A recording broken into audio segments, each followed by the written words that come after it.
Rising from the sea, I had not sufficient light for my employment, and I remained idle, in a pause of consideration of whether I should leave my labor for the night or hasten its conclusion by an unremitting attention to it.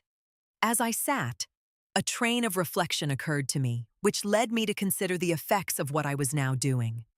3 years before, I was engaged in the same manner and had created a fiend whose unparalleled barbarity had desolated my heart and filled it forever with the bitterest remorse. I was now about to form another being of whose dispositions I was alike ignorant. She might become 10,000 times more malignant than her mate, and delight, for its own sake, in murder and wretchedness. He had sworn to quit the neighborhood of man and hide himself in deserts, but she had not. And she, who in all probability was to become a thinking and reasoning animal, might refuse to comply with a compact made before her creation. They might even hate each other. The creature who already lived loathed his own deformity, and might he not conceive a greater abhorrence for it when it came before his eyes in the female form? She also might turn with disgust from him to the superior beauty of man. She might quit him, and he be again alone, exasperated by the fresh provocation of being deserted by one of his own species.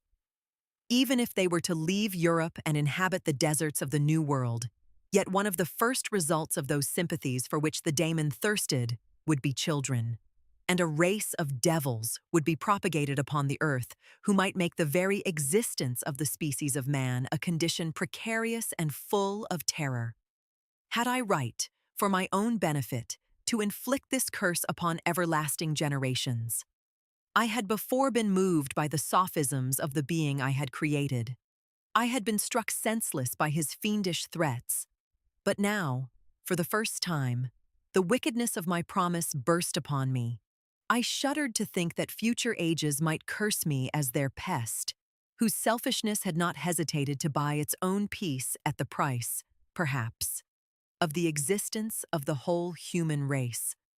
I trembled, and my heart failed within me, when, on looking up, I saw by the light of the moon the daemon at the casement. A ghastly grin wrinkled his lips as he gazed on me, where I sat fulfilling the task which he had allotted to me. Yes, he had followed me in my travels. He had loitered in forests, hid himself in caves, or taken refuge in wide and desert heaths. And he now came to mark my progress and claim the fulfillment of my promise. As I looked on him, his countenance expressed the utmost extent of malice and treachery. I thought with a sensation of madness on my promise of creating another like to him, and trembling with passion, tore to pieces the thing on which I was engaged. The wretch saw me destroy the creature on whose future existence he depended for happiness, and with a howl of devilish despair and revenge, withdrew. I left the room, and locking the door, made a solemn vow in my own heart never to resume my labors. And then, with trembling steps, I sought my own apartment. I was alone. None were near me to dissipate the gloom and relieve me from the sickening oppression of the most terrible reveries. Several hours passed, and I remained near my window gazing on the sea. It was almost motionless, for the winds were hushed, and all nature reposed under the eye of the quiet moon. A few fishing vessels alone specked the water, and now and then the gentle breeze wafted the sound of voices as the fishermen called to one another. I felt the silence, although I was hardly conscious of its extreme profundity, until my ear was suddenly arrested by the paddling of oars near the shore, and a person landed close to my house. In a few minutes after, I heard the creaking of my door, as if someone endeavored to open it softly. I trembled from head to foot. I felt a presentiment of who it was, and wished to rouse one of the peasants who dwelt in a cottage not far from mine. But I was overcome by the sensation of helplessness, so often felt in frightful dreams, when you in vain endeavor to fly from an impending danger, and was rooted to the spot. Presently I heard the sound of footsteps along the passage. The door opened, and the wretch whom I dreaded appeared. Shutting the door, he approached me and said in a smothered voice, "You have destroyed the work which you began. What is it that you intend? Do you dare to break your promise? I have endured toil and misery. I left Switzerland with you. I crept along the shores of the Rhine, among its willow islands and over the summits of its hills. I have dwelt many months in the heaths of England and among the deserts of Scotland. I have endured incalculable fatigue and cold and hunger. Do you dare destroy my hopes? Begone! I do break my promise. Never will I create another like yourself, equal in deformity and wickedness. Slave, I before reasoned with you, but you have proved yourself unworthy of my condescension. Remember that I have power. You believe yourself miserable, but I can make you so wretched that the light of day will be hateful to you. You are my creator, but I am your master. Obey. The hour of my irresolution is past, and the period of your power is arrived. Your threats cannot move me to do an act of wickedness, but they confirm me in a determination of not creating you a companion in vice. Shall I, in cool blood, set loose upon the earth a daemon whose delight is in death and wretchedness? Begone. I am firm, and your words will only exasperate my rage. The monster saw my determination in my face and gnashed his teeth in the impotence of anger. "Shall each man," cried he, "find a wife for his bosom, and each beast have his mate, and I be alone? I had feelings of affection, and they were requited by detestation and scorn. Man, you may hate, but beware. Your hours will pass in dread and misery, and soon the bolt will fall which must ravish from you your happiness forever. Are you to be happy while I grovel in the intensity of my wretchedness? You can blast my other passions, but revenge remains. Revenge, henceforth dearer than light or food. I may die, but first you, my tyrant and tormentor, shall curse the sun that gazes on your misery. Beware, for I am fearless and therefore powerful. I will watch with the wiliness of a snake, that I may sting with its venom. Man, you shall repent of the injuries you inflict. Devil, cease, and do not poison the air with these sounds of malice. I have declared my resolution to you, and I am no coward to bend beneath words. Leave me, I am inexorable. It is well. I go. But remember, I shall be with you on your wedding night. I started forward and exclaimed, "Villain! Before you sign my death warrant, be sure that you are yourself safe." I would have seized him, but he eluded me and quitted the house with precipitation. In a few moments, I saw him in his boat, which shot across the waters with an arrowy swiftness and was soon lost amidst the waves. All was again silent, but his words rang in my ears. I burned with rage to pursue the murderer of my peace and precipitate him into the ocean. I walked up and down my room hastily and perturbed, while my imagination conjured up 1,000 images to torment and sting me. Why had I not followed him and closed with him in mortal strife? But I had suffered him to depart, and he had directed his course towards the mainland. I shuddered to think who might be the next victim sacrificed to his insatiate revenge.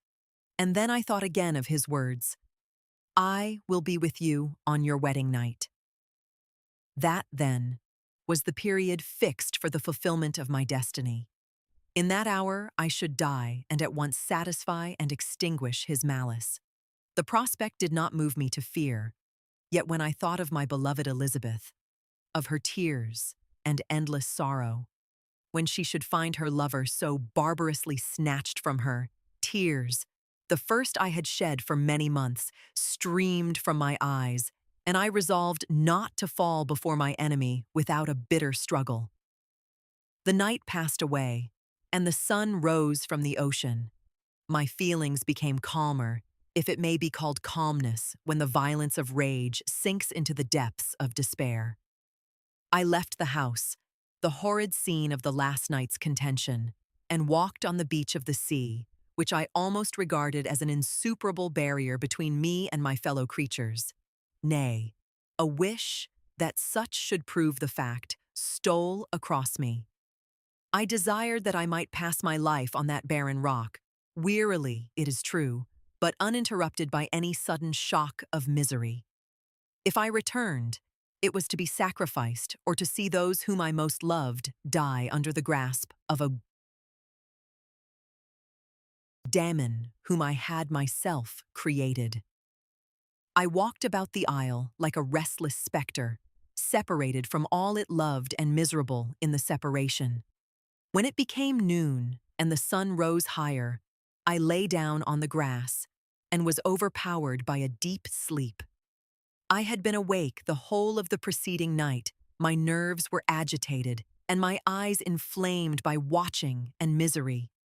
The sleep into which I now sank refreshed me, and when I awoke, I again felt as if I belonged to a race of human beings like myself, and I began to reflect upon what had passed with greater composure. Yet still the words of the fiend rang in my ears like a death knell. They appeared like a dream, yet distinct and oppressive as a reality.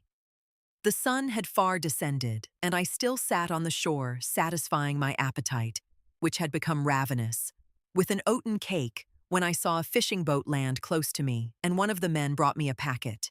It contained letters from Geneva, and one from Clerval entreating me to join him. He said that he was wearing away his time fruitlessly where he was, that letters from the friends he had formed in London desired his return to complete the negotiation they had entered into for his Indian enterprise. He could not any longer delay his departure, but as his journey to London might be followed, even sooner than he now conjectured, by his longer voyage, he entreated me to bestow as much of my society on him as I could spare. He besought me, therefore, to leave my solitary isle and to meet him at Perth, that we might proceed southwards together. This letter in a degree recalled me to life, and I determined to quit my island at the expiration of 2 days. Yet, before I departed, there was a task to perform, on which I shuddered to reflect. I must pack up my chemical instruments, and for that purpose I must enter the room which had been the scene of my odious work, and I must handle those utensils the sight of which was sickening to me. The next morning, at daybreak, I summoned sufficient courage and unlocked the door of my laboratory. The remains of the half-finished creature, whom I had destroyed, lay scattered on the floor, and I almost felt as if I had mangled the living flesh of a human being. I paused to collect myself and then entered the chamber. With trembling hand, I conveyed the instruments out of the room, but I reflected that I ought not to leave the relics of my work to excite the horror and suspicion of the peasants, and I accordingly put them into a basket with a great quantity of stones, and laying them up, determined to throw them into the sea that very night. And in the meantime, I sat upon the beach, employed in cleaning and arranging my chemical apparatus. Nothing could be more complete than the alteration that had taken place in my feelings since the night of the appearance of the daemon.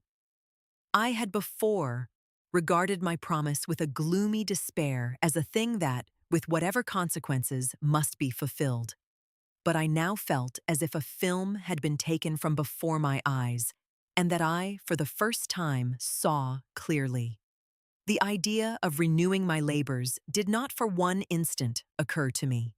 The threat I had heard weighed on my thoughts, but I did not reflect that a voluntary act of mine could avert it.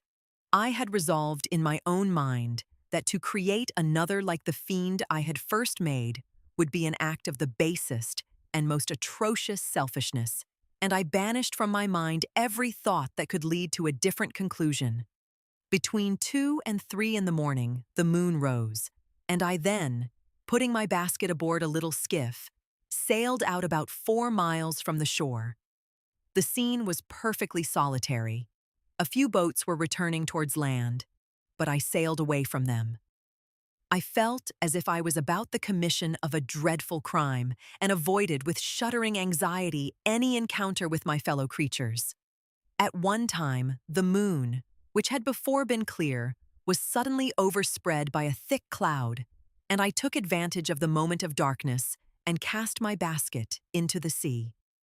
I listened to the gurgling sound as it sank, and then sailed away from the spot. The sky became clouded, but the air was pure, although chilled by the northeast breeze that was then rising. But it refreshed me and filled me with such agreeable sensations that I resolved to prolong my stay on the water, and fixing the rudder in a direct position, stretched myself at the bottom of the boat. Clouds hid the moon, everything was obscure, and I heard only the sound of the boat as its keel cut through the waves. The murmur lulled me, and in a short time, I slept soundly. I do not know how long I remained in this situation, but when I awoke, I found that the sun had already mounted considerably.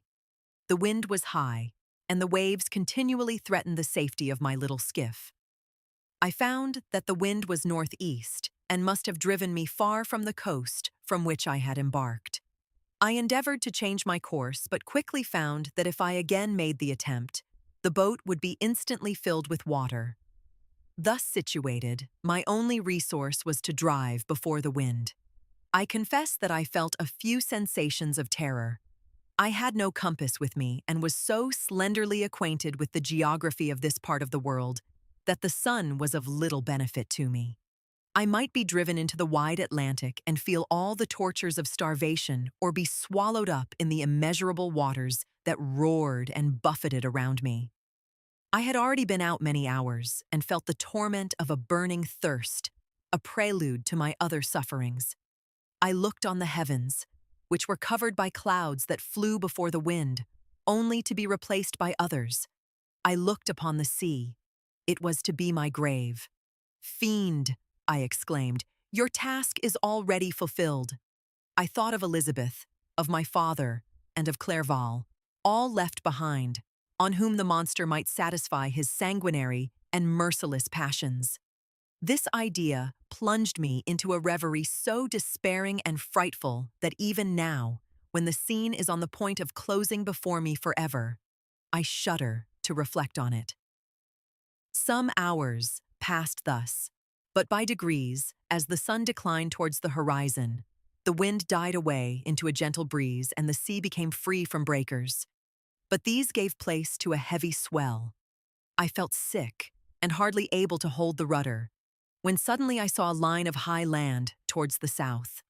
Almost spent, as I was, by fatigue and the dreadful suspense I endured for several hours, this sudden certainty of life rushed like a flood of warm joy to my heart, and tears gushed from my eyes. How mutable are our feelings, and how strange is that clinging love we have of life even in the excess of misery. I constructed another sail with a part of my dress and eagerly steered my course towards the land. It had a wild and rocky appearance, but as I approached nearer, I easily perceived the traces of cultivation. I saw vessels near the shore and found myself suddenly transported back to the neighborhood of civilized man. I carefully traced the windings of the land and hailed a steeple which I at length saw issuing from behind a small promontory. As I was in a state of extreme debility, I resolved to sail directly towards the town, as a place where I could most easily procure nourishment. Fortunately, I had money with me. As I turned the promontory, I perceived a small, neat town and a good harbor, which I entered, my heart bounding with joy at my unexpected escape. As I was occupied in fixing the boat and arranging the sails, several people crowded towards the spot. They seemed much surprised at my appearance, but instead of offering me any assistance, whispered together with gestures that at any other time might have produced in me a slight sensation of alarm. As it was, I merely remarked that they spoke English, and I therefore addressed them in that language. "My good friends," said I, "will you be so kind as to tell me the name of this town and inform me where I am?" "You will know that soon enough," replied a man with a hoarse voice. "Maybe you are come to a place that will not prove much to your taste, but you will not be consulted as to your quarters, I promise you." I was exceedingly surprised on receiving so rude an answer from a stranger, and I was also disconcerted on perceiving the frowning and angry countenances of his companions. "Why do you answer me so roughly?" I replied. "Surely it is not the custom of Englishmen to receive strangers so inhospitably." "I do not know," said the man, "what the custom of the English may be, but it is the custom of the Irish to hate villains." While this strange dialogue continued, I perceived the crowd rapidly increase. Their faces expressed a mixture of curiosity and anger, which annoyed and in some degree alarmed me. I inquired the way to the inn, but no one replied.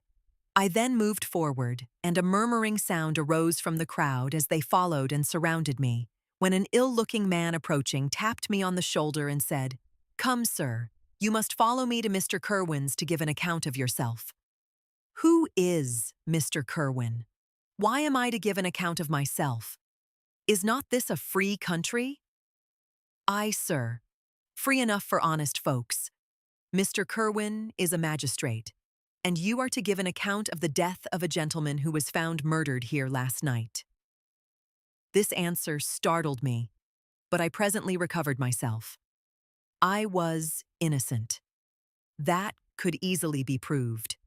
Accordingly, I followed my conductor in silence and was led to one of the best houses in the town. I was ready to sink from fatigue and hunger, but being surrounded by a crowd, I thought it politic to rouse all my strength, that no physical debility might be construed into apprehension or conscious guilt. Little did I then expect the calamity that was in a few moments to overwhelm me and extinguish in horror and despair all fear of ignominy or death. I must pause here, for it requires all my fortitude to recall the memory of the frightful events which I am about to relate in proper detail to my recollection.